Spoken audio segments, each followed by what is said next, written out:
পশ্চিমবঙ্গে নির্বাচন হবে আর রক্তপাত হবে না, এটা কি তৃণমূল কংগ্রেস চায়? আজকে পশ্চিমবাংলা শুধু নয়, ভারতবর্ষের বিভিন্ন রাজ্যে উপনির্বাচনের রেজাল্ট হয়েছে।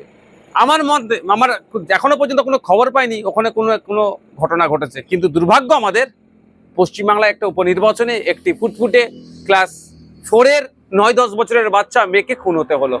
অভিযোগ কি? যে তৃণমূলের ছোড়া বোমের আঘাতে ওই বাচ্চা মেয়েটির মৃত্যু হয়েছে।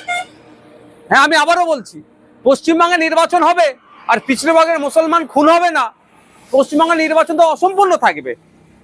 মুসলমানদের শিক্ষাতে ক্রমশ পিছিয়ে রাখার কারণ এটাই তো, মারামারি করবে, হানাহানি করবে, মরবে, মারবে, জেল খাটবে, ধ্বংস হবে। এই জন্যই মুসলমানকে রেখেছে, ভোটার হিসাবেই রেখেছে। মারামারি করার জন্য লাঠিয়াল হিসাবে বানিয়ে রেখেছে, মানুষদেরকে করার চেষ্টা করছেন। আমরা যারা এর বিরুদ্ধে কথা বলি ওই জন্য আমাদেরকে দোষারোপ করা হয়। এই যে ঘটনা ঘটেছে, রাজ্য সরকারকে প্রকাশ্যে ক্ষমা চাওয়া দরকার।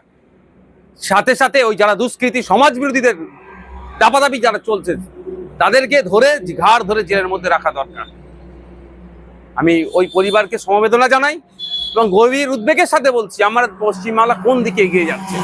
সামান্য একটা উপনির্বাচন, এখানেও যদি খুন হতে হয়, এখানেও যদি হিংসা হয়, তাহলে 2026-এর নির্বাচন কিভাবে হবে?